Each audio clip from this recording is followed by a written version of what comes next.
E aí, observador de ave e fotógrafo da natureza, beleza com você? Eu tenho uma pergunta para te fazer. Quando você sai para campo, você toma cuidado quando encontra um ninho para não estressar aqueles animais? Quando você está usando o famoso playback, você toma cuidado para não estressar os animais? Você já parou para pensar que a movimentação que você faz dentro do mato ou do campo que você está pode acabar causando um dano que pode impactar o comportamento daquelas aves ou daqueles animais que estiverem naquele local? Você já parou para pensar que às vezes você faz tudo isso só para ganhar um monte de like naquela rede social sua favorita? Só para ganhar um monte de like nas nossas fotos? Bom, como vocês já sabem, eu trabalho com aves e faço fotografia de vida selvagem, já tem 13 anos, quase 14 e já tá fazendo. Eu comecei na fotografia selvagem, na verdade, durante os primeiros trabalhos que eu fazia na faculdade, né? Eu sempre quis trabalhar com aves e na época não tinha nenhum professor que de fato mexia com aves.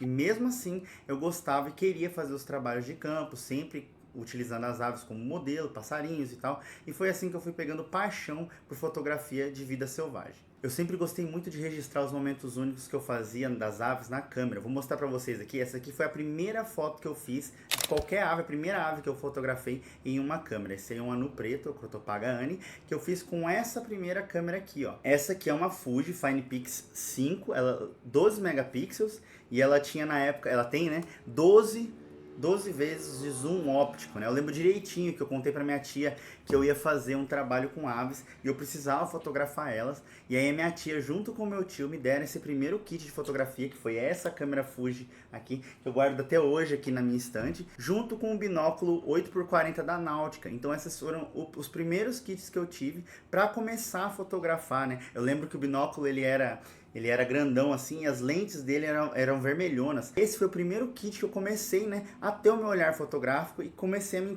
interessar mais por fotografia selvagem. E eu até já pontuei em algum outro vídeo aqui sobre justamente a principal importância, pelo menos para mim, de ter esse hobby de fotografia selvagem, né? Principalmente para me conectar com a natureza, principalmente para aproveitar o tempo ali no mato, no campo que eu tinha fazendo, na trilha, seja onde for. E aí eu sempre digo, né? Colecionar cliques é muito importante. Você chegar na sua casa e postar uma foto que ficou muito massa, que ficou com um fundo bacana, bem nítido da ave, eu adoro fazer isso. Realmente as pessoas, elas gostam também, as pessoas comentando, elogiando seus registros. Mas se tem algo que eu posso dar a dica hoje a respeito de ética, que tem que ficar claro entre as pessoas que praticam esse hobby, ela é: não pode ser mais importante que o bem-estar das aves que você está fotografando. O resultado, ele não pode ser mais importante do que a ética dentro do campo. Que o respeito com a natureza, com respeito com os ninhos, com as próprias espécies que estamos registrando. E é justamente sobre isso que eu queria falar hoje nesse vídeo.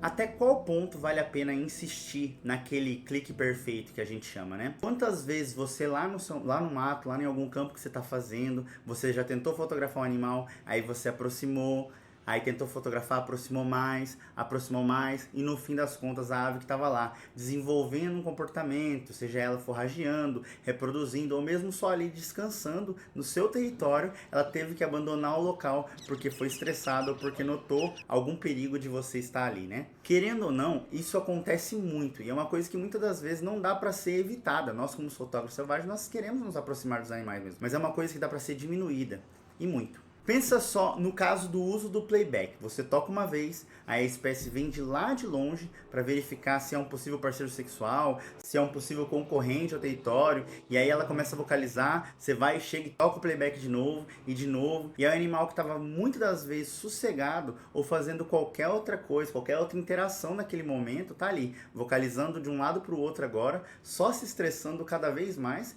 porque você quer que ele chegue mais perto para você postar uma foto que vai ficar melhor na sua rede social.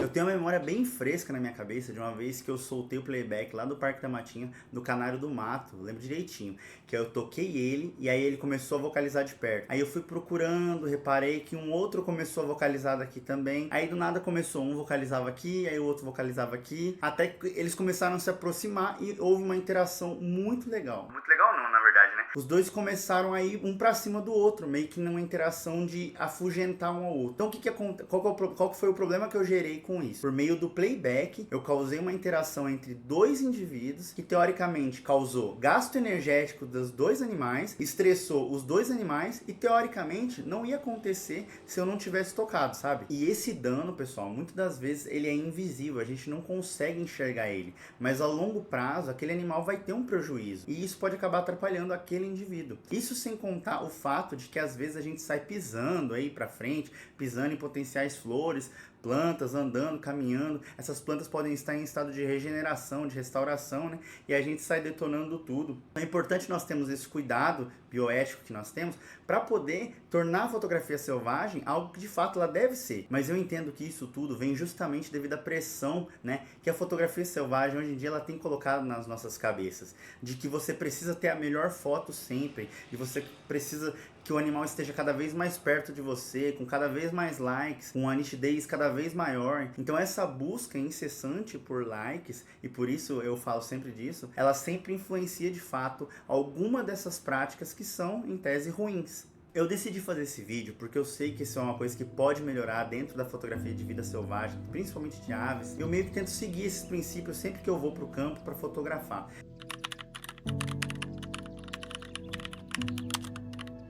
Então, primeiro de tudo, tem que ser o bem-estar daquele objeto que você está fotografando. Ou seja, as aves, os animais que você está fotografando, você tem que levar em consideração que o bem-estar dele tem que ser o top 1 daquele momento. E eu sei que às vezes a gente não tem paciência, principalmente quando a espécie que estamos buscando, ela não aparece, cada vez mais a gente vai lá procurar ela e ela demora a aparecer, a gente fica ansioso porque não sabe se aquele animal vai ou não aparecer naquele campo, mas essa paciência é importantíssima, porque a partir do momento que nós começamos a pensar mais no momento que nós estamos vivendo, lá dentro do mato, lá dentro do campo, cada foto que você faz, respeitando tudo aquilo que é entregue para você naquele segundo, a foto realmente ela vai parecer que vale mais, inclusive. Então o aprendizado aqui, o nosso aprendizado, o nosso conhecimento e todos os momentos que nós fazemos em cada campo, em cada prática que nós saímos para fazer foto, elas são muito mais importantes do que de fato os likes que a foto vai ou não receber. O prazer da fotografia de vida selvagem, ela tem que vir daí. Eu acho que mais ou menos essa visão que eu queria passar quando eu fui pensar para construir esse vídeo aqui. É que no fim das contas, todas essas imagens que nós produzimos através, né, dos nossos olhares, das nossas câmeras, tudo isso divulga o que os nossos olhos estão vendo para outras pessoas. Então pensa só, quando a gente sai para ir para o mato, a gente vai para campo fotografar, nós somos divulgadores do meio ambiente. Então a partir do nosso olhar fotográfico, outras pessoas conhecem a nossa fauna, outras pessoas conhecem as aves do Brasil. Todo mundo que pratica, que faz esse tipo de conteúdo, tem que ter a ideia de que você é um produtor de conteúdo e as pessoas estão conhecendo as espécies do Brasil através dos seus olhares. Então é isso, pessoal. A fotografia de vida selvagem, ela é algo incrível, mas ela vem com uma grande responsabilidade para nós também. Cada foto que a gente faz, ela pode sim, tem o poder de inspirar outras pessoas a cuidarem mais da natureza, a se interessarem mais pela nossa fauna. E se a gente não faz com cuidado, as nossas próprias atitudes, elas podem sim acabar causando efeito contrário. Se você também curte fotografia de vida selvagem, ama aves, curte estar na natureza, compartilha, curta esse vídeo, se inscreva no canal, comenta aqui o que você pensa sobre esse assunto e compartilha esse vídeo com todas as pessoas que também amam fotografia de vida selvagem. A gente se encontra no próximo vídeo, valeu demais!